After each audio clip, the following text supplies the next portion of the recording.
বৰ ধুনীয়া ঘটনা এটা আছে। কি হ'ল, এবাৰ বোলে নাৰদদেৱ আহিছিল। নাৰদদেৱে আহি পেলাই দুজন হৰিভক্তক দেখা পালে। হৰিভক্তক দেখা পাই এজন আছিল কি বৰগছ এজোপাৰ তলতে বহি পেলাই মচিৰ কাম কৰিছিল। মচি বুজি পাইছে, জোতা চিলোৱা। লোকৰ জোতা পলিচ কৰি আছে, জোতা চিলাই আছে, ভগৱানৰ নাম লৈ আছে। প্ৰথমতে নাৰদদেৱৰ অকণমান অসহজ ভাৱ এটা অনুভৱ হ'ল। লোকৰ ভৰিটো মোহাৰি মোহাৰি লোকৰ জোতা চফা কৰি কোনো ৰাম নাম লৈছেনে? অকণমান বেয়া লাগে ন। কোনোবাই যদি আনৰ জোতাযোৰ চফা কৰি দিয়ে ভগৱানৰ নাম লৈ থাকে, দেখিবলৈ বেয়া লাগিব নাই? নাৰদদেৱও বেয়া লাগিলে। তাৰপৰা অকণমান আগলৈ গৈ পেলাই দেখিলে যে এজনে ভগৱানৰ অৰ্চনৰ কাৰণে ফুল চুল চয়ন কৰি মন্দিৰলৈ গৈছে আৰু দেখিছে যে এইজন কিমান নৈষ্ঠিক। ৰাতিপুৱা গা পা ধুই আৰু ভাল লাগিছে, মনটো ভাল লাগিছে, ফুল চুল ছিঙি একদম হৰি মন্দিৰলৈ গৈছে আৰু সেইজনো হৰিভক্ত। এতিয়া নামটো সকলোৱে ল'ব পাৰে, নাম এই মন্দিৰলৈ যোৱাজনেও লৈছে, এইফালে গছ বটবৃক্ষৰ তলত বহি থকা মুচিজনেও লৈ আছে। তাৰপৰা সেইখিনি সময়তে নাৰদদেৱে তেওঁলোকক দৰ্শন কৰি পুনৰ বোলে বৈকুণ্ঠলৈ গ'ল। বৈকুণ্ঠলৈ গৈ ভগৱানক সুধিলেগৈ বোলে যে প্ৰভু, মৰ্তলৈ যে গৈছিলোঁ দেখিলোঁ এজন মুচিজনে আনৰ জোতা চফা কৰি আছে, তোমাৰ নাম লৈ আছে, আৰু আনজন ভক্তই সম্পূৰ্ণ বিধি বিধানেৰে গা পা ধুই আহি তোমাৰ অৰ্চনৰ বাবে বয় বস্তু ফুল পুষ্প ইত্যাদি যোগাৰ কৰিছে। গতিকে প্ৰভু, তোমাৰ ওচৰলৈ সোনকালে কোনজন আহিব? তুমি সোনকালে কোনজনক কৃপা কৰিবা? তেতিয়াহ'লে ভগৱানে ক'লে বোলে নাৰদ, ইয়াৰ উত্তৰটো মই তোমাক নিদিওঁ, ইয়াৰ উত্তৰটো তেওঁলোকে নিজেই দিব। বুলিব নিজেই দিব? নিজে কেনেকৈ গম পাব কোন মোৰ ওচৰলৈ সোনকালে আহিব, কোনে মোক প্ৰাপ্ত কৰিব পাৰিব? বোলে তেওঁলোকে নিজেই দিব। বোলে কেনেকৈ দিব? তুমি আকৌ তালৈ উভতি যোৱা। উভতি যাওঁতে নিজৰ স্বৰূপ তেওঁলোকৰ সন্মুখত দৰ্শন কৰা, অৰ্থাৎ তুমি প্ৰকাশ্যভাৱে তেওঁলোকৰ সন্মুখলৈ আহিবা, আৰু তোমাক দেখিলে তেওঁলোকে যথেষ্ট শ্ৰদ্ধা ভক্তি কৰিব। আৰু এইটো 100% নিশ্চিত কথা, যেতিয়া নাৰদক লগ পাব, নাৰদক লগ পোৱাৰ লগে লগে ভগৱানৰ কথা সুধিব। তেতিয়া ভগৱানৰ কথা সুধোতে তুমি ক'বা যে ভগৱানে বৈকুণ্ঠত বেজীৰ ফুটা এটাৰ মাজেদি হাতী এটা পাৰ কৰিবলৈ চেষ্টা কৰি আছে। কাহিনীটো অকণ বহল আৰু মই মাজৰ অংশটো অকণমান লৈছোঁ। নাৰদদেৱ আহিলে, প্ৰথমতে সেই ভগৱন্তৰ বিধি বিধানেৰে অৰ্চন কৰা ভক্তজনৰ ওচৰত উপস্থিত হ'লগৈ। কথা বাৰ্তা বহুত কিবা কিবি হ'ল আৰু তাৰপৰা শেষত ভগৱানৰ প্ৰসংগ আহোঁতে তেতিয়া ক'লে যে ভগৱান বৈকুণ্ঠত বোলে বেজীৰ ফুটা এটাইদি হাতী এটা পাৰ কৰিবলৈ চেষ্টা কৰি আছে। তেতিয়া ইজনৰ অকণমান অসহজ হ'ল। বুলিবা সেই বুলিবা আপুনি ৰাতিপুৱা ৰাতিপুৱা কি কথা কৈছে? বেজীৰ মাজেদি হাতীটোতো সোমোৱা সম্ভৱ নে? ভগৱানেনো বেজীৰ ফুটাটোৰ মাজেদি হাতীটো পাৰ কৰিবলৈ কিয় ব্যস্ত হৈ থাকিব? ভগৱান বুলি ক'লে কিমান এটা উচ্চস্তৰীয় পবিত্ৰ সত্তা, তেওঁ কাম নাই নি যে বেজীটোৰ মাজেদি হাতীটো ভৰাবলৈ তেওঁ চেষ্টা কৰি থাকিব? তাৰপৰা নাৰদদেৱে তেতিয়া একো যুক্তি তৰ্ক নকৰিলে আৰু তাৰপিছতো কথোপকথন হ'ল, হৈ পেলাই গুচি আহিলে। এই মুচিজনৰ সন্মুখত গৈ কথা বতৰা পতাৰ পিছত আকৌ ভগৱানৰ প্ৰসংগ যেতিয়া ল'লে তেতিয়া তেওঁকো ক'লে যে ভগৱানে কি কৰি আছে বৈকুণ্ঠত? ভগৱানে বোলে বেজী ফুটা এটাৰ মাজেদি হাতীটো পাৰ কৰিবলৈ চেষ্টা কৰি আছে। তেতিয়া ইজনে মুচিজনে আকৌ কৈছে কি যে হয় হয় দেই, ভগৱানৰ কি লীলা, ভগৱানে কি কৰিব নোৱাৰে, ভগৱানৰ একো অসম্ভৱ কাৰ্য তেওঁৰ দৃষ্টিত নায়েই। তলতে বৰগছৰ তলত বহি আছিল, গুটি এটা বৰগছৰ গুটি সৰি আছিল, গুটিটো তুলি পেলাই তেওঁ ভাৱেৰে ক'লে চাওকচোন এই গুটিটো কিমান সৰু বস্তু, কিন্তু ভগৱানতো এই গুটিটোৰ ভিতৰতে গোটেই বৰগছজোপা সুমুৱাই থৈছে। গতিকে বেজীটোৰ মাজেদি হাতীটো পাৰ কৰানো তেওঁৰ কাৰণে কি ডাঙৰ কাম? তেতিয়া নাৰদদেৱৰ বুজিবলৈ বাকী নাথাকিল।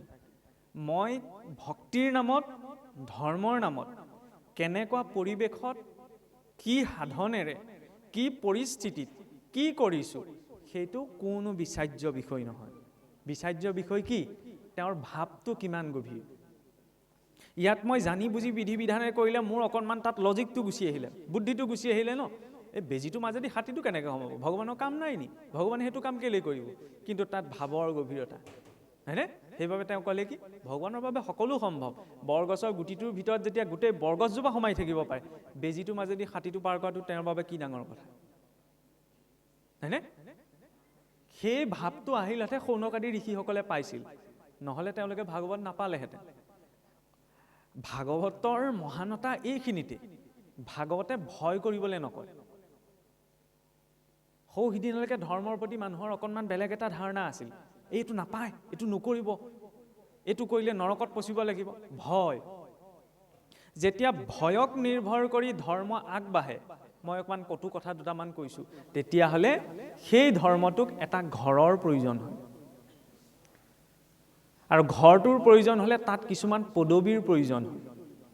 আৰু পদবীৰ প্ৰয়োজন হোৱাৰ লগে লগে কিছুমান গোড়ামীৰো প্ৰয়োজন হয়। সৰুকৈ নাভাবিব, কথাটো গোটেই অসমৰ প্ৰেক্ষাপটত ভাবক। আৰু সেই যেতিয়া ভয়ক আশ্ৰয় কৰি এই প্ৰক্ৰিয়াটোৱে এটা ৰূপ লয়, তেতিয়াহ'লে কি হয়? ধৰ্ম ঈশ্বৰ প্ৰাপ্তিৰ মাধ্যম নহয়, ধৰ্মই ইজন সিজনৰ পৰা আঁতৰাই নিয়াৰ এটা মাধ্যম হৈ গ'ল, যিটো আমাৰ অসমত ঘটিত হ'ল আৰু হৈয়ে আছে। তেওঁ আমুক পন্থৰ, এওঁ আমুক পন্থৰ, তেওঁ গ'লে মই নাযাওঁ, এওঁ আহিলে মই নাযাওঁ। কি এয়া? কি এয়া? হৈছে ধৰ্মৰ প্ৰতি স্পষ্টতা নোহোৱাৰ বাবে। মই কি মানো, আপুনি কি মানে কোনো ডাঙৰ কথা নহয়, কাৰণ ভাৰতৰ ভাগৱতৰ সংস্কৃতিত নাস্তিক দৰ্শনকো গ্ৰহণ কৰা হৈছে। শুনিবলৈ অকণ বেয়া লাগে ন? আস্তিক মানে কি? যি ভগৱানক মানে। কিন্তু ভাগৱতৰ পৰম্পৰা মহানতা এইখিনি যে এই ভাৰতীয় সংস্কৃতিত নাস্তিক দৰ্শনকো গ্ৰহণ কৰা হৈছে। মানে যে তেওঁ ভগৱান নামানো বুলি কৈছে, এই কথাটোত দৃষ্টি দিয়া নাই। তেওঁ ভগৱান নাই, এই কথাটোত তেওঁৰ দৰ্শনটো কি, সেই দৰ্শনটোকো সন্মান দিয়া হৈছে, হয়নে? মানিবই যে লাগিব কোনো ডাঙৰ কথা নহয়, বুজিব লাগিব খালি, হয়নে? ভাগৱতে কোৱা নাই যে জানি পঢ়ি পেলাই মোক মানা। কৃষ্ণই কেতিয়াও কোৱা নাই অৰ্জুনক যে মোক তুমি মানা। কৃষ্ণই এটা কথাই কৈছে যে তুমি মোক বুজা, বুজিলে মনা নমনা তোমাৰ নিজৰ বিষয় হ'ব, হয়নে? সেইকাৰণে অৰ্জুনক বা মহাৰাজ পৰীক্ষিতক শুকদেৱে ইয়াত কোনো সিদ্ধান্ত দিয়া নাই যে তুমি এইটো কৰিবই লাগিব। তাত কি দিছে? বিকল্প। যথেচ্ছসি তথা কুৰু। সকলো বুজাৰ পিছত শেষত কি ক'লেগৈ? এতিয়া তোমাৰ যি ইচ্ছা তুমি তাকেই কৰা। এইটো হৈছে নম্ৰতা, এইটো হৈছে উদাৰতা, আৰু এইটোৱেই স্বাধীনতা। য'ত চিল মোহৰ মাৰি দি দিয়া যায়, তাত নম্ৰতাও নাথাকে, উদাৰতাও নাথাকে, তাত স্বাধীনতাও নাথাকে। জীৱ স্বতন্ত্ৰ নিজৰ চেতনাৰ সাপেক্ষে কৰ্ম কৰি। ভাগৱতে মাৰ্গটো দেখুৱাই দিছে, নহয়নে? কাকো জোৰ জবৰদস্তি কৰা হোৱা নাই। আৰু তাৰ বাবে যাত্ৰাটো কোনখিনিত আৰম্ভ হয়? ভাগৱতৰ যে 12 স্কন্ধ আছে, আগতেতো 12 স্কন্ধ নাছিল ন? আগতে বোলে ভাগৱতৰ মূল স্বৰূপ হৈছে 4টা শ্লোক। সেই 4টা শ্লোককে ব্যাখ্যা কৰোঁতে কৰোঁতে শুকদেৱৰ হাতত 12 স্কন্ধৰ ৰূপ পালেগৈ। 4টা শ্লোকক তেতিয়া কিমানলৈ ব্যাখ্যা কৰি দিয়া হ'ল চাওকচোন। আৰু শুকদেৱৰ হাততে 12 স্কন্ধ ভাগৱত সম্পূৰ্ণ হৈ গ'ল। মানে 4টা শ্লোকৰ ব্যাখ্যাই হৈছে 12 স্কন্ধ ভাগৱত। তাৰপিছত আকৌ আপোনাৰ মূলে ৰখা নাই যে আমি নতুনকৈ ইয়াত কিবা ব্যাখ্যা কৰি যোগ কৰিব পাৰিম। এইটো আনুষ্ঠানিকতা এইকাৰণেই ৰখা হৈছে যাতে আমি সকলো কথা বুজিব নোৱাৰোঁ, হয়নে? সকলো কথা আমি নাজানো। গতিকে অভিজ্ঞজনৰ পৰা, জ্যেষ্ঠজনৰ পৰা যাতে আলোচনাৰ মাধ্যমেদি বুজি ল'ম, জানি ল'ম, হয়নে? উদ্দেশ্য মাত্ৰ সেইটোৱেই। কিন্তু কেৱল জানি থাকিলেও নহ'ব, কেৱল বুজি থাকিলেওতো নহ'ব। আমি ভাগৱতৰ শাস্ত্ৰ আলোচনাৰ জৰিয়তে আমি কৈ আছোঁ যে ভক্তিহে শ্ৰেষ্ঠ, ভক্তিহে শ্ৰেষ্ঠ, জ্ঞান নালাগে, জ্ঞান নালাগে। কিন্তু অৰ্জন আমি কিয়ে কৰি আছোঁ? জ্ঞানেইতো অৰ্জন কৰি আছোঁ, হয়নে নহয়? আকৌ কৈ আছোঁ কি? জ্ঞানৰ জৰিয়তে ভগৱানক পাব নোৱাৰি, ভক্তিৰ জৰিয়তেহে পাব পাৰি। আৰু জৰুৰী নহয়, ভক্তি বাঢ়িবলৈ হ'লে আমি ঢেৰ কথা জানিব বুজিব লাগিব। এইখিনিতে সংবাদৰ প্ৰসংগ এটা আহে। যেতিয়া এই হনুমন্তক ভগৱান ৰামচন্দ্ৰৰ বাৰ্তা লৈ পেলাই মানে লংকালৈ পঠিওৱা হৈছিল, হনুমন্তৰ সৈতে যেতিয়া ৰাৱণৰ সন্মুখী হৈছিল ন, সন্মুখী হওঁতে তেতিয়া ৰাৱণে হনুমন্তক দৰ্শন কৰি এটা কথা কৈছিল যে ৰাৱণৰ ইষ্ট দেৱতা কোন আছিল? মহাদেৱ, শিৱভক্ত ৰাৱণ। আৰু সেই মহাদেৱৰে অৱতাৰ হৈছে হনুমন্ত, ৰুদ্ৰ অৱতাৰ। তেতিয়া ৰাৱণে কৈছিল যে মই এইটো কথা জনাই নাছিলোঁ যে মই যাক ইষ্টদেৱ বুলি ভজনা কৰোঁ, তেওঁৰ অংশই মোৰ শত্ৰুৰ পক্ষত উপস্থিত হৈ তেওঁৰ সেৱাৰ কৰ্মত নিবৃত্ত হৈ আছে। অৰ্থাৎ যে মহাদেৱৰ অংশই যে যাক মই ভগৱান বুলি ভজনা কৰোঁ, মোৰ ভগৱানজনৰ অংশই মোৰ শত্ৰু পক্ষত অংশৰূপত তেওঁৰ সেৱাৰ নিমিত্তে কাম কৰি আছে, সেইটো কথা মই জনাই নাছিলোঁ। হনুমন্তক দেখি ক'লে। তেতিয়া হনুমন্তই ক'লে যে হে ৰাৱণ, তুমি যদি এই কথা জানি চাই যে তোমাৰ ইষ্টদেৱৰ অংশই সেই ৰাৱণৰ সেৱক ৰূপত তোমাৰ সন্মুখত উপস্থিত আছে, তেতিয়াহ'লে তুমি কিহৰ অভিমানত ৰৈ আছা? তুমি শ্ৰীৰামৰ চৰণলৈ যোৱা, তোমাৰ অপৰাধ তেওঁ মৰ্শন কৰিব আৰু তুমি অনন্তকালৰ বাবে সুন্দৰভাৱে লংকাৰ অধিপতি হৈ থাকিব পাৰিবা। তেতিয়া ৰাৱণে দিয়া উত্তৰটো অকণমান বহুত গভীৰ দৰ্শনযুক্ত আছিল। ৰাৱণে তেতিয়া কৈছিল যে হয় হনুমান, মই যদি ৰামৰ চৰণলৈ যাওঁ, ৰামৰ ওচৰত ক্ষমা বিচাৰোঁগৈ, ৰামে মোক তৎমুহূৰ্ততে ক্ষমা কৰি দিব আৰু মোক জ্ঞান পূৰ্ণ কৰি দিব। কিন্তু মই ৰামৰ ওচৰলৈ নাযাওঁ, কাৰণ ইতিমধ্যে মোৰ ওচৰত ঢেৰ জ্ঞান আছে আৰু এই জ্ঞানৰ পৰা মুক্তি লাগে মোক। ৰামৰ ওচৰলৈ গ'লে মই জ্ঞানপূৰ্ণ হৈ যাম, কিন্তু ইতিমধ্যেই মোৰ ওচৰত জ্ঞান ঢেৰ আছে আৰু সেই জ্ঞানৰ বাবেই মই বন্ধনত আছোঁ। সেই জ্ঞানৰ পৰা মোক মুক্তি লাগে, হয়নে? জ্ঞানো কেতিয়াবা বাধা হৈ যাব পাৰে। যেনেকৈ মই মোৰ কথা যদি কওঁ, মই ভাগৱত পঢ়িছোঁ, মই বুজিছোঁ, মই ব্যাখ্যা কৰিছোঁ, ইয়াত কোনেও ভাগৱত পঢ়া নাই, কোনেও ভাগৱত বুজা নাই, মোৰ কথাহে শুনি আছে। ভাবিবলৈ এইটো বেছি সময় নালাগে নহয়। এইটো কি? এইটো অভিমান। জ্ঞান মাৰ্গ আৰু ভক্তি মাৰ্গত পাৰ্থক্য একেবাৰে সৰু। জ্ঞানত কি কোৱা হয় যে প্ৰথমতে মই জানিম, জনাৰ পাছতহে মই মানিম, নজনাকৈ মই একো নামানো, হয়নে? কিন্তু চব কথা জৰুৰী নহয় যে জানিবই পাৰিম। ভক্তি মাৰ্গত কি কোৱা যায়? প্ৰথমতে মই মানিম, মানিলে আপোনা আপুনি জানিম, হয়নে? খেলি মেলি লাগিছে নি কথাষাৰ? নাই লগা নহয়। আপোনাৰ মোৰ পিতৃ মাতৃ, সেই পিতৃ মাতৃকো মানিহে থকা হৈছে। পিতৃ মাতৃক কোনেও দেখা নাই যে নিজৰ পিতৃ মাতৃ বুলি, দেখিছে জানো? জন্ম হওঁতে ইমান জ্ঞান আছিল জানো? নাই ন। জন্ম হোৱাৰ পাছত মাতৃহে জানে কাৰো বীৰ্যে পুত্ৰ, মাতৃয়ে পৰিচয় কৰাই দিয়ে যে মা বুলি মাতা, দেউতা বুলি মাতা, এয়া দাদা, এয়া ককা, হয়নে নহয়? তাত আমি DNA চাৰ্টিফিকেট চাবলৈ যোৱা নাই, প্ৰয়োজনো নাই। তাৰ সেই সম্পৰ্কৰ আধাৰো কি? বিশ্বাস। বিশ্বাস শব্দটো কেৱল ভগৱানৰ ক্ষেত্ৰতে প্ৰযোজ্য নহয়, গোটেই সংসাৰখন তাৰ আধাৰতে চলি আছে, হয়নে? খালি বিশ্বাসৰ আধাৰটো ভয় হ'ব নালাগে যে আমুক আমুক মতে নকৰিলে পিছত নৰকত মৰিবগৈ লাগিব, এইটো ভয়। ভয়ত কৰা ধৰ্মটো অধৰ্ম, কাৰণ মোৰ ভিতৰি শ্ৰদ্ধা ভক্তি নাই, মই এইকাৰণে কৰি আছোঁ, নহ'লে মই নৰকত মৰিবগৈ লাগিব, হয়নে নহয়? ভিতৰত যেতিয়া শ্ৰদ্ধা ভক্তি নাই, তেতিয়াহ'লে কামটো কৰা নকৰাৰ মাজতো একো পাৰ্থক্য নাথাকিল। সেইকাৰণে ভাগৱতৰ যাত্ৰাটো আৰম্ভ হয় অন্তৰৰ পৰা, হয়নে? কলি যুগত কলি আহি দৰ্জাত টকৰণি দি পেলাই বাহিৰৰ পৰা নোসোমাইহি, কলি ভিতৰৰ পৰা সোমায়। বাকী যিমান বেয়া শক্তি আছে, ভূত পেট লম্ভিলেও মানুহৰ গাত যে লম্ভে কেতিয়াবা দেখা, সেইবোৰ চব বাহিৰা বস্তু। মানুহেও কয় নহয় চব বাহিৰৰ পৰা আহে, কিন্তু এটা বস্তু ভিতৰৰ পৰা যায়, সেইটো হৈছে কলি, কাৰণ সেইটো ভিতৰত থকা বস্তুহে।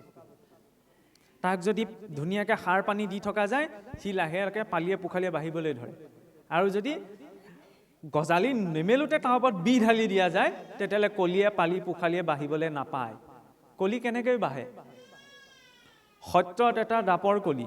এই চাৰিও যুগত এটা সিদ্ধান্ত আছিল, বসুধৈৱ কুটুম্বকম। আজিকালি কেতিয়াবা ভাষণ দিওঁতে আমি কওঁ বসুধৈৱ কুটুম্বকম মানে কি?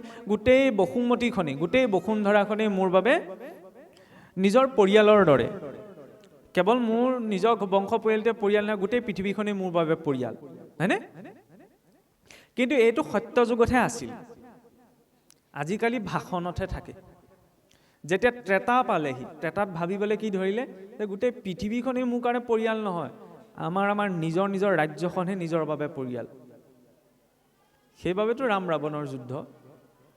দ্বাপৰ পোৱাহিৰ লগে লগে কি হ'ল যে নিজৰ নিজৰ ৰাজ্যখনো নিজৰ কাৰণে পৰিয়াল নহয়। আমাৰ নিজৰ নিজৰ পৰিয়ালকেইটাহে নিজৰ নিজৰ পৰিয়াল, বাকী মোৰ ককাই ভাই পৰিয়ালে খাবলৈ পাইছে, পিন্ধিবলৈ পাইছে, শুবলৈ পাইছে, নাপাইছে, সেইটো মোৰ দৰকাৰ নাই, মুঠতে মোৰ নিজৰ পৰিয়ালটো ভালে থাকিলেই হ'ল। এইটো দ্বাপৰত হ'ল। সেইবাবে একেটা বংশতেই যুদ্ধ। কলিতটো আৰু ভয়ংকৰ। কলিত এতিয়া ময়ে মোৰ পৰিয়াল, মুঠতে মই ভালে থাকিলেই হ'ল, বাকী কোনে কি গৈছে দৰকাৰ নাই। এইটো কলিৰ কোনোবাখিনিৰ চিন্তা, ইমানেই আত্মকেন্দ্ৰিক হৈ যোৱাগৈ। কলি ক'ৰ পৰা আহিছে? আঁতৰৰ পৰা অহা নাই, নিজৰ ভিতৰৰ পৰা। এতিয়া মই বুলি যাক কোৱা হৈছে, এইটো চাবলৈ গ'লে যদি ইয়াক দৰ্শন দিব পৰা যায়, এইটো বহুত উচ্চস্তৰীয় চিন্তা হৈ যাব যে ময়ে মোৰ পৰিয়াল। কেনেকৈ উচ্চস্তৰীয়? মই বুলি কাৰ পৰিচয় দিয়া হৈছে? মই বুলি যদি শৰীৰটোৰ পৰিচয় দিয়া হৈছে, আমি শৰীৰটোৰে পৰিচয় দিওঁ, কিন্তু আন্তৰিকভাৱে যদি আমি চিন্তা কৰি চাওঁ, যদি শৰীৰটোৰ পৰিচয় দিয়া হৈছে, তেতিয়াহ'লে সেইটো ভ্ৰমত পেলায়। আৰু যদি তাত ঈশ্বৰৰ অংশৰূপী আত্মাৰ পৰিচয়টো দিয়া হৈছে, সি আত্মকল্যাণ কৰিব পাৰে। পাৰ্থক্য মাত্ৰ সিমানেই। মইটোৰ জেগাত যদি শৰীৰটো ভাবিছোঁ, তেতিয়াহ'লে সি বোলে বন্ধনত পেলায়, কাৰণ এইটোতো অস্থায়ী। সন্মানটো ছালখনহে বচাই ৰাখিছে। ছালখন এৰুৱাই দিলে, না মই আপোনাৰ ওচৰলৈ যাম, আপুনি মোৰ ওচৰলৈ আহিব, যাব জানো? কোনো নাযায়। এতিয়া কথা কৈ থাকোঁতেহে মাধুৰ্য, প্ৰাণ ওলাই যোৱাৰ লগে লগে এইটো কি হ'ব? মৰা আস, হয়নে? সেইখিনি উলিয়াই দিব লাগিব। সন্মান তেতিয়াহ'লে কাৰ কৰা গৈছে? ভিতৰত যিটো থকাৰ বাবে এইটোৱে বক বক কৰি থাকিব পাৰিছে। সেইকাৰণে সন্মান কেতিয়াও ব্যক্তিৰ নাই। সন্মান ইতিহাসত আজিলৈকে কোনো ব্যক্তিৰ কৰা হোৱা নাই। শুনিবলৈ অকণমান টান লাগিব পাৰে। সন্মান সদায় স্থানৰহে আছে। ঘৰত যদি সাপটো সোমায়, কোনেও তাত ভগৱান নেদেখে, ময়ো নেদেখোঁ। ঘৰত যদি বিষাক্ত সাপ এডাল সোমাবলৈ হয়, মই তাত ভগৱান দেখিম জানো? একদম নৈতিকতাৰে কৈছোঁ, তাত মই ভগৱান নেদেখোঁ। এইটো কেনেবাকৈ ওলাই পঠিয়াওঁ, কেনেকৈ ফেনাইল ছটিয়াই দিওঁ, এইটো ভাবিম, হয়নে? একেটা সাপেই নামঘৰ মণিকূটত সোমাই থাকক, সি কাৰোবাৰ সাহস আছেনে মাৰিবলৈ যোৱাৰ? মাৰিলেও পিছদিনা চাকি দিবহি লাগিব বা হৰাই দিবহি, বুলিব নামঘৰ মণিকূটত সাপটো সোমাইছিল, মই মাৰি পেলালোঁ, ডাঙৰ কিবা ভুল হ'ব পাৰে, হয়নে নহয়? সাধাৰণ মানসিকতাৰে কৈছোঁ। মোক যদি জন্তু বুলি কয়, মই জানো আপোনাৰ সন্মুখত মই নিজকে ভাল অনুভৱ কৰিম? নকৰোঁ ন? কিন্তু যদি ঘোষণা কৰোঁতে যদি আমুকক সিংহ পুৰুষ বুলি কৈ দিয়ে, তেতিয়া আকৌ বুকুখন ওফন্দি যাব নহয়, হয়নে? আল্টিমেটলিটো জন্তু বুলিয়েই কৈছে। সন্মান তেতিয়াহ'লে কাৰ কৰা গৈছে? সেই সাপটোৰ নহয়, সাপটোৰ স্থানৰ। ঘৰত সোমাইছে কাৰণে সি মাৰ খাইছে, আৰু মণিকূটত সোমাইছে কাৰণে সি সাক্ষাৎ ভগৱান আহিছে বুলি ভবা হৈছে। জন্তু বুলি ক'লে বেয়া পাইছোঁ, সিংহ পুৰুষ বুলি ক'লে বুকুখন ভাল লাগি গৈছে, হয়নে? সেইকাৰণে স্থানৰ সন্মানটো যেতিয়া, যে সন্মান কাক কৰা হৈছে? স্থানখনত থকাৰ কাৰণে, তেতিয়া ৰেছপঞ্চিবিলিটিটো থাকে। লাগিলে সেইটো ভৌতিক কৰ্মতেই হওক, আধ্যাত্মিক জগতখনৰ কৰ্মতেই হওক। যেতিয়া এই ভ্ৰমটো পালিবলৈ মই আৰম্ভ কৰি দিওঁ যে মোক সন্মান কৰিছে, মোৰ কামৰ সন্মান কৰিছে, তেতিয়াহ'লে ব্যক্তিজন ভ্ৰমত সোমাই যায়। মায়া মানে এইটোও মায়া, যে সন্মান কাৰ কৰা হৈছে তাক চিনি নাপায়, মোক কৰি আছে, মোক কৰি আছে, শৰীৰটোক কৰি আছে বুলি ভাবি থকাটো। যেতিয়া এই ক্লেৰিটিটো আহে যে মোক কৰা নাই, মই থকা স্থানখনকহে কৰা হৈছে, আৰু সন্মান সেই স্থানখনেহে পায়। কাৰণ মই থকাৰ আগতো সেইখন স্থান আছিল, মই থকাৰ পাছতো সেইখন স্থান থাকিব। মই আজি যিখন স্থানত আছিলোঁ, আগতে কোনোবা আছিল, তাৰপিছত কোনোবা আহি ভৰ্তি কৰিবহি, হয়নে? পৰিয়ালৰ ভিতৰতো তেনেকুৱা। আজি পিতৃ মাতৃ হওক, পুত্ৰ ভাৰ্যা হওক, সুহিত বন্ধু যোনেই নহওক, যাৰ যিটো দায়িত্ব সেই স্থানৰ বাবেহে। যিদিনা স্থানটো নাইকিয়া হ'ব, সেইদিনা একো নাই। আৰে মানুহে পিন্ধি থকা আঙুঠিটোও লগত যাবলৈ নিদিয়ে, বাকী আকৌ মিঠকৰ জোতা চেণ্ডেল চব শ্মশানলৈ পঠাই দিয়ে। এইটো খুলি থ'বলৈতো নাপাহৰে, পাহৰে জানো? শত্ৰুটোৱে খুলিবলৈ যায় নি? এইটো খুলিব নাযায়, নিজৰ ঘৰৰ মানুহকেইটাই খুলি থ'ব। মানে ক'ত আসক্তিটো দেখুৱাইছে? শুনিবলৈ বেয়া, শৰীৰটোতেই। এইটোৱে সৰ্বস্ব নহয়, সেই ক্লেৰিটিটো লাগে। মহাৰাজ পৰীক্ষিতৰ জৰিয়তে কি দেখুৱালে? মানুহে আজিও ভাবি থাকে যে পৰীক্ষিতৰ হাতত 7টা দিন আছিল, 7 দিনৰ ভিতৰত তেওঁ মৰিব বুলি যেতিয়া গম পালে, এইকাৰণেই ভাগৱত শুনিলে, মৰাৰ আগত ভাল কথা দুটামান শুনি অন্ততঃ শান্তিৰে মৰিব পাৰিলে। আৰু এতিয়াও আমাৰ 80% মন মগজুত এইটো কথা সোমাই আছে যে ভাগৱত এইকাৰণে শুনা যায়, বা পৰীক্ষিতে শুনিছিল, মৰাৰ আগত আগচোৱাটো হৈছৈতে পাৰ হৈ গ'ল, মৰাৰ আগমুহূৰ্তত অন্ততঃ শান্তিৰে বহি ভাল কথা দুটামান শুনি গ'ল। আৰু ভাগৱত সেইকাৰণে শুনা যায় নি? নহয়। মৃত্যুৰ আগতীয়া জাননীয়ে আমাৰ মৰা কথা পাতিলে মানুহে ভয় কৰে। ঘৰতো মৃত্যুৰ কথা পাতিলে নাপায় নাপায় বুলি কয়, কয়নে নকয়? কিন্তু মৰা কথা পাতিব লাগে। দিনটোত যদি 70 বাৰ নিজৰ মৃত্যুটোৰ কথা মনত আছে, তেতিয়া তেওঁক নিয়ম দিব নালাগে, তেওঁক নীতি শিক্ষা দিব নালাগে। তেওঁ জীৱনত এটাও বেয়া কাম নকৰে, একো বেয়া ভাবিব নোৱাৰে। যেতিয়া গম পাই আছে যে আজি দিনটো পাৰ হ'ল, মানে এটা দিন কমিলে, এতিয়া কথা কৈ থাকোঁতো মই মৰিব পাৰোঁ, কি গ্যাৰেণ্টি আছে? মৃত্যুৱে নটিফিকেশ্যন, মোবাইলটোও আপোনাৰ চাওকচোন, পৃথিৱীখনৰ মানুহে কিমান চিন্তা কৰে। মোবাইলটো ৰিচাৰ্জ শেষ হোৱাৰ 3 দিনৰ আগৰ পৰা এগৰাকীয়ে নটিফিকেশ্যন দিবলৈ আৰম্ভ কৰি দিয়ে, ৰিচাৰ্জ শেষ হ'ব, ভৰাই লওক, হয়নে? জমে নটিফিকেশ্যন নপঠায় নহয়, হয়নে? কেতিয়া এণ্ট্ৰি মাৰিব একো গমেই নাপাওঁ। ইমান অনিশ্চয়তাত চলি আছোঁ, হয়নে? জীৱনটো আনপ্ৰিডিক্টেবল, অনিশ্চয়তাত চলি আছে। বিজ্ঞানতো সেইকাৰণে অনিশ্চয়তাৰ নীতি আছে। গোটেই জগতখন অনিশ্চয়তাত চলি আছে, আৰু সেই অনিশ্চয়তাতে আপুনি মই আহিছোঁ। শুনিবলৈ আকৌ অকণমান বেয়া হ'ব পাৰে, কিন্তু বাস্তৱ হয়। আপোনাৰ মোৰ জন্ম ইচ্ছাকৃতভাৱে হ'ল নে অনিচ্ছাকৃতভাৱে হ'ল বাৰু? নিজক যদি সুধি চোৱা যায়, উত্তৰটো কি পাব? ইচ্ছাকৃতভাৱে নাই হোৱা। আপোনাৰ মোৰ এই শৰীৰটো প্ৰাপ্তি ইচ্ছাকৃতভাৱে নাই হোৱা। ইচ্ছা কৰি নিজে পাইছোঁ জানো? এইটো নাই পোৱা। পিতৃ মাতৃয়েও ইচ্ছা কৰি দিয়া নাই, অনিচ্ছাকৃতভাৱেহে হৈছে, হয়নে নহয়? এই শৰীৰটো অনিচ্ছাকৃতভাৱে পোৱা গৈছে। তেতিয়াহ'লে ভাবি চাওকচোন, অনিচ্ছাকৃতভাৱে শৰীৰটো পাই আজি ইমান দিনলৈকে চলি আছোঁ, তেতিয়া ইচ্ছা কৰি তেওঁক পোৱা এইটো জনমতে কিয় সম্ভৱ নহয়? লক্ষ্যটো স্পষ্ট হ'ব লাগে। ভাগৱত মাৰ্গলৈ কিয় আহিছোঁ? কেৱল এটা পৰম্পৰাত আছোঁ কাৰণেই নহয়। লক্ষ্যটো যেতিয়া স্পষ্ট হয়, তাত নীতি নিয়মৰ প্ৰয়োজনীয়তা খুব কম হ'লেও হয়। কেনেকৈ কৈছোঁ? তাৰ পৰা মই নীতি নিয়ম নাই কৰিবলৈ যোৱা নাই। লক্ষ্যটো স্পষ্টতাৰ কথা গুৰুত্ব এটা দিবলৈ যাওঁতে তাৰ প্ৰমাণ ৰূপত আমি কাক চাব পাৰোঁ? হিৰণ্যকশিপু, দুৰ্দান্ত দৈত্য, কোনো ধৰ্ম কৰ্ম নকৰে, একোৱেই নামানে। কিন্তু সেই দুৰ্দান্ত দৈত্য হিৰণ্যকশিপুও যেতিয়া ব্ৰহ্মাক উপাসনা কৰিছিল, সকলোৱেতো দেখিছেই ভাওনাটো, হয় জানো? বোলে ব্ৰহ্মাক উপাসনা কৰি থাকোঁতে বোলে গাত উঁয়ে ধৰি গৈছিলগৈ, হয়নে নহয়? বৃক্ষাসনত বহি ঊৰ্ধ্ববাহু হৈ ব্ৰহ্মাক উপাসনা কৰিছিল। 10 মিনিট সময় ভগৱানক চিন্তা কৰোঁ বুলি গোসাঁই ঘৰত বহিলে মনটোলৈ নহা চিন্তাকেইটাও মোৰ আহে, আৰু সেইটোৱে একো নীতি নিয়ম পালন নকৰি 1000 বছৰ এটা ভৰিৰ ওপৰত থিয় হৈ আছে, অকণো বিচলিত হোৱা নাই। ক'ৰ পৰা শক্তি আহিল? কশিপুটো দৈত্য আছিল ন? কোনোতো ঋষি নাছিল, কোনো মুনি নাছিল, কোনো সংযমী ব্যক্তি নাছিল। মই সংযমী হোৱাৰ পাছত, নীতি কথা জনাৰ পাছতো মোৰ ভিতৰত সেই স্থিৰতাটো কিয় নাই? ভাবিবলগীয়া হয় নে নহয়? চাবলৈ গ'লে ভাবিবলগীয়া হয়নে নহয়? কিয় আহিছিল? কাৰণ কশিপুৰ দৈত্য আছিল, সেইটো সুকীয়া কথা, কিন্তু সেই দৈত্যটোৰ পৰা সেইখিনি শিকিবলগীয়া আছে। কি? তেওঁ ক্লেৰিটিটো আছিল, কাৰণ তেওঁৰ ওচৰত ছেকেণ্ড অপশ্যন নাৰাখিছিল। তেওঁ নিজৰ 100% নিজৰ টপত লগাই দিছিল যে মই টপ কৰিবই লাগিব, মোৰ ছেকেণ্ড অপশ্যন নাই, মই ব্ৰহ্মাদেৱক সন্মুখত প্ৰকট কৰাবই লাগিব, তেওঁৰ পৰা বৰ পাইহে মই পাছৰখিনি কাম আৰম্ভ কৰিব পাৰিম, হয়নে? নিজৰ 100% দি দিলে, আৰু সেইখিনি সময়ত এটাই লক্ষ্য যে ঘৰ পৰিবাৰ কি হৈ যায় সেইটোও চিন্তা নকৰিলে, যে মই মুঠতে মোৰ নিজৰ টপত সফল হ'ব লাগিব, হয়নে? ভগৱত মাৰ্গতো সেই স্পষ্টতাটো প্ৰয়োজন। এনেকৈ হ'লে কেনেকৈ চলিম, এইটো হ'লে আকৌ এইটো কেনেকৈ হ'ব, সেইটো দায়িত্ব তেওঁৰ। আৰু আপুনি মই নিজে চিন্তা কৰি একো পৰিৱৰ্তন কৰিব নোৱাৰোঁ। পোৱা নোপোৱা আপোনাৰ মোৰ ওপৰত নিৰ্ভৰ নকৰে। আজিকালি ৰুল এটা আছে, মাই লাইফ মাই ৰুল বুলি কয় যে, নহয় জানো? মোৰ জীৱন মোৰ কথা, কাৰো জীৱন নহয়, কাৰো কথা মতে নচলে।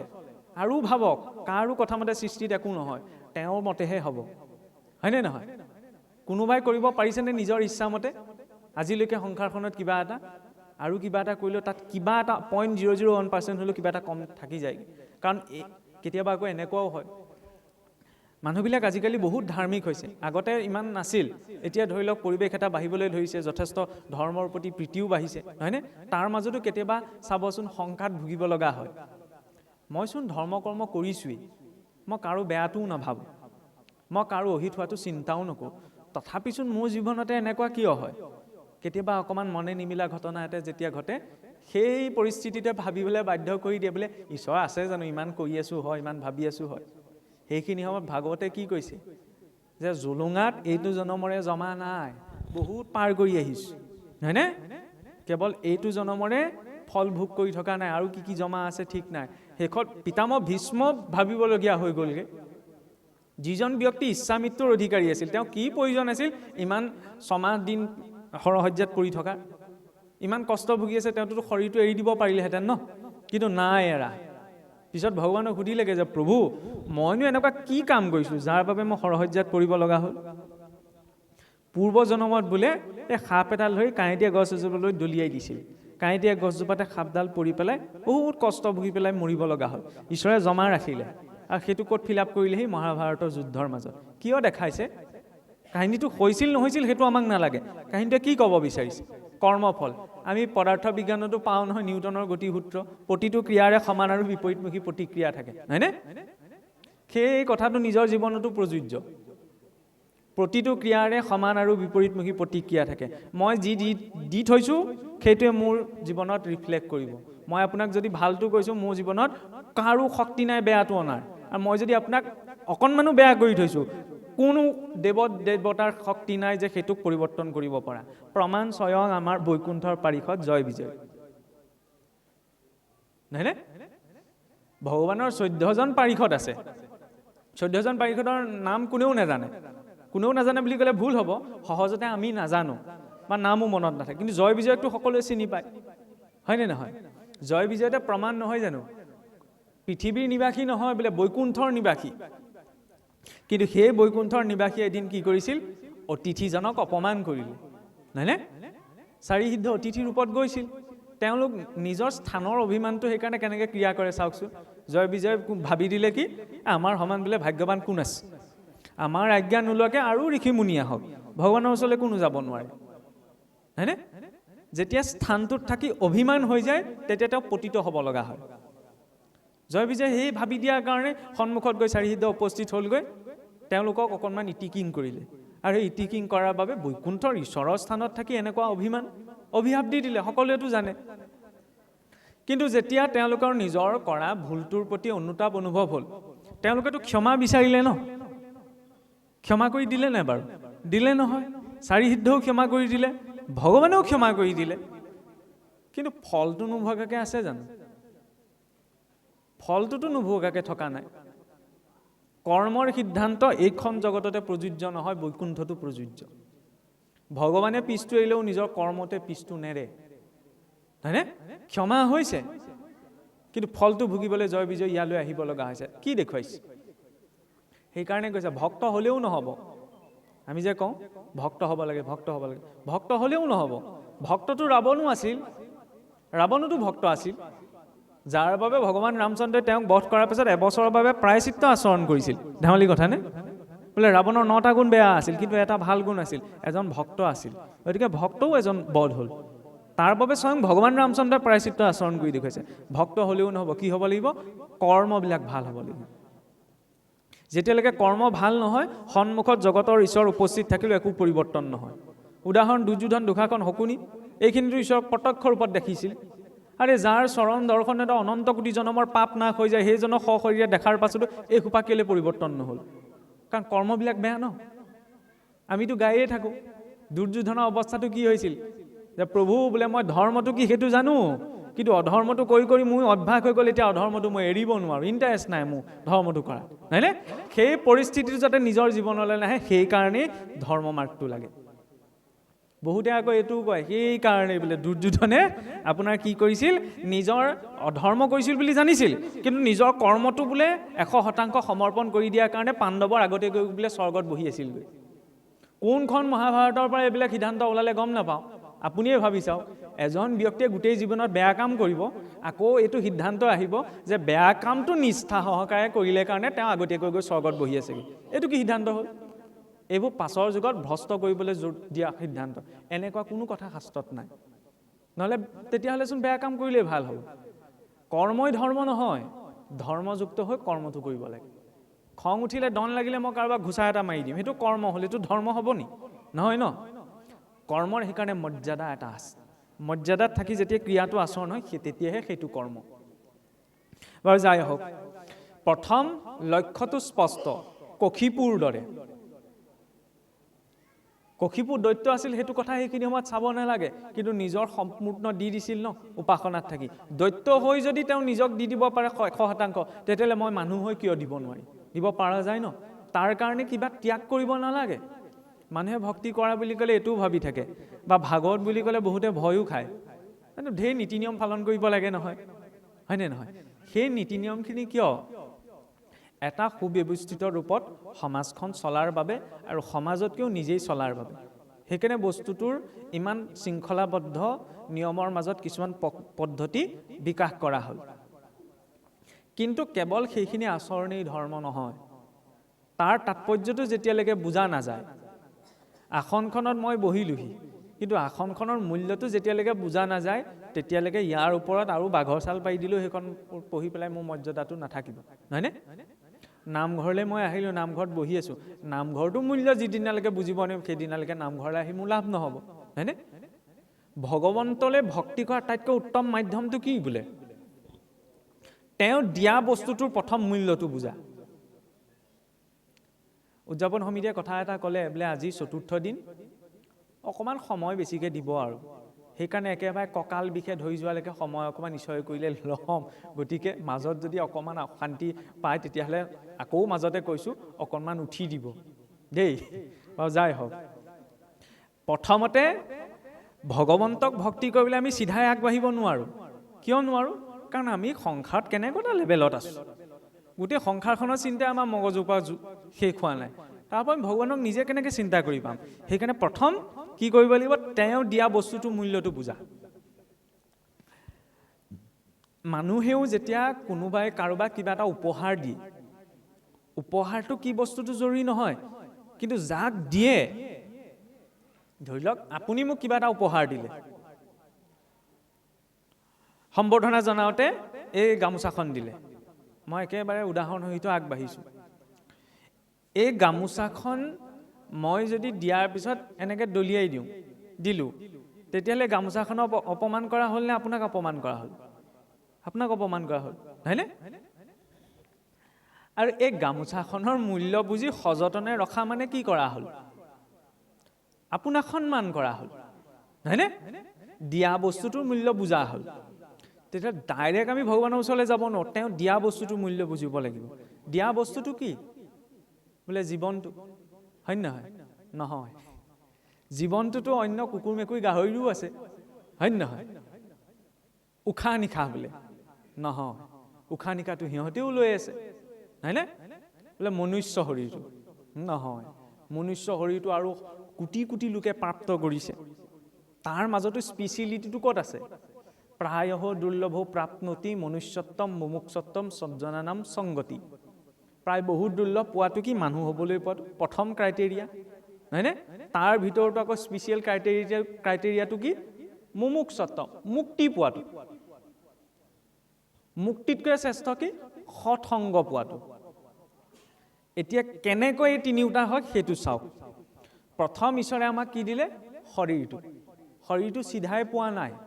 স্থাৱৰং বিঞ্চতি লক্ষম, গছ গছনি ইত্যাদি শৰীৰতো বোলে প্ৰাণ শক্তি থাকে।